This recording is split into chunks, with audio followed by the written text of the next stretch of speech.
Last video में हमने चर्चा करी थी रीड लेवल 1 भाषा प्रथम हिंदी में कौन कौन से क्वेश्चनों पर हमें बोनस मिलेगा और किन किन क्वेश्चनों पर हम ऑब्जेक्शन लगा सकते हैं। यदि आपने अभी तक वो नहीं देखे हैं तो हमारे चैनल पर जाके पहले वो वीडियो देख लेवें।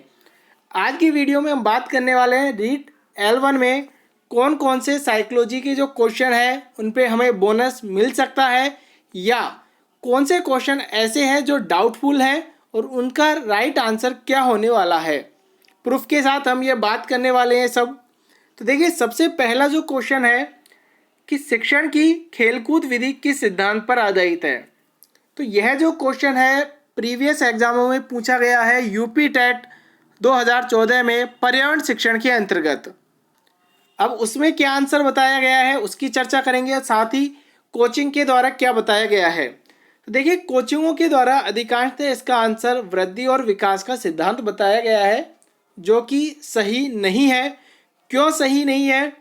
क्योंकि किसी भी बालक का जो वृद्धि और विकास होगा वो बिना खेल कूद के भी हो सकता है। यह पॉसिबल नहीं है कि बालक यदि खेलेगा तभी उसकी वृद्धि होगी, तभी उसका विकास होगा, उसके अभाव में भी उसकी वृद्धि और विकास चलता रहेगा। तो इसलिए इस ऑप्शन की तो गलत होने की पूरी संभावना है। बात खत्म। दूसरा है शिक्षण की विधियों के सिद्धांत। ये अपने आप में एक ब्रॉड है, इसके अंदर सभी समाहित है।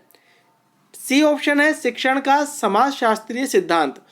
तो देखिए, शिक्षण का समाजशास्त्रीय सिद्धांत क्या कहता है कि यदि बालक खेलता है तो खेल कूद में मैदान होता है और मैदान अपने आप में एक समाज में माना जाता है। मैदान अपने आप में एक समाज में माना जाता है। यदि बालक खेलेगा तो वो शिक्षण का समाजशास्त्रीय सिद्धांत पर भी आधारित है। तो इसका जो यूपी टेट के द्वारा जो आंसर माना गया था शिक्षण की विधियों के सिद्धांत माना गया था। क्यों माना गया है आप समझ सकते हो। इसमें सभी समाहित है, अपने आप में सभी को समेटे हुए है। तो इसका जो राइट आंसर है शिक्षण की विधियों के सिद्धांत। नेक्स्ट क्वेश्चन है हमारा कि आरटीई अधिनियम 2009 के अनुसार प्राथमिक विद्यालयों के लिए विद्यार्थी अध्यापक अनुपात क्या होना चाहिए। देखिए, जैसे कि मैंने लिखा हुआ है यहाँ पर कि 60 बच्चों पर 2 अध्यापक होते हैं, 61 से 90 पर 3, 91 से 120 पर 4 + 1 संस्था प्रधान और 200 से ऊपर होने पर जो विद्यार्थी अनुपात होता है 40:1 होता है। तो अधिकांश जो अभ्यर्थी हैं उनके द्वारा तो यह आइडिया लगाया गया है कि सर ये 40:1 है, और बहुत से ये कहते हैं सर यहाँ स्पष्ट किया हुआ नहीं है। तो इन सभी तीनों केसेज में यह 30:1 भी हो सकता है। तो देखिए, जब तक कुछ पर्टिकुलर नहीं कहा जाता है तो वहाँ शाश्वत की स्थिति पैदा हो जाती है जहाँ सभी समान होने चाहिए, और सभी समान का जो केस होता है 40:1 का होता है। प्रीवियस एग्जाम में काफ़ी बार क्वेश्चन पूछा गया है और हमेशा इसका आंसर 40:1 ही माना गया है। तो इसका राइट आंसर 40:1 है। बाकी माध्यमिक शिक्षा बोर्ड क्या मानता है उस पर डिपेंड करता है, हम उस पर भी ऑब्जेक्शन लगा सकते हैं। यह क्वेश्चन काफ़ी प्रचलन में चल रहा है कि कौन सा रोग वंशानुगत है। देखिए, फिनाइलकीटोनुरिया तो माना गया है, बिल्कुल सही बात है, वंशानुगत है। लेकिन आप यदि अपने गूगल पर सर्च करेंगे या किसी डॉक्टर की सलाह लेंगे तो ADHD जो रोग है और पार्किंसंस जो रोग है ये दोनों भी वंशानुगत है। हालांकि जो इनका रेशियो है 8 से 10% पार्किंसंस का है और ADHD का 2 से 3% के केसेज में वंशानुगत माना जाता है।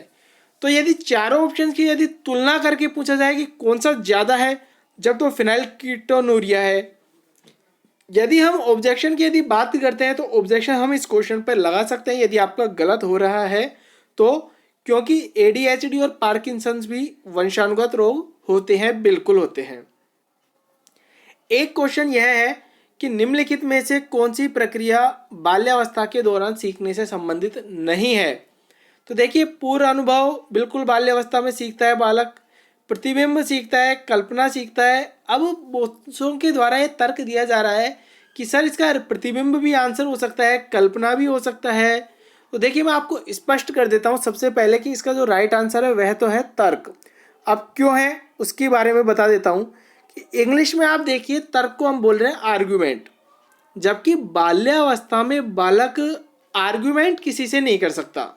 आर्ग्यूमेंट के माध्यम से वह इतना सक्षम नहीं है कि वो वहाँ से सीख सकता है, तो इसलिए बिल्कुल इसकी संभावना बनती है कि आंसर तर्क रहेगा। अब प्रतिबिंबन रिफ्लेक्शन क्यों नहीं रहेगा? प्रतिबिंब बोलते हैं बिंब से बिंब। यदि किसी बालक को कोई एक चीज़ देते हैं और उसके माध्यम से वह सीखता है, तो यहाँ पर बिल्कुल खिलौनों के साथ ऐसा होता है। तो बाल्यावस्था के दौरान सीखने संबंधित क्या नहीं है? तर्क नहीं है। तो यह तो थे हमारे साइकोलॉजी के रीट 1 के क्वेश्चन, 4 क्वेश्चन जिन पर हम क्लियर आंसर बता दिए और कौन सा क्वेश्चन ऐसा है जिस पर हम रीट लगा सकते हैं। ठीक है, बाकी चर्चा हम नेक्स्ट वीडियो में करेंगे अदर सब्जेक्ट पे कि कौन कौन से ऐसे क्वेश्चन जिन पर बोनस हमें मिलेगा। एक क्वेश्चन और देखा था मैंने, मैथ में क्वेश्चन है, उसकी चर्चा हम नेक्स्ट वीडियो में करने वाले हैं। तब तक के लिए धन्यवाद।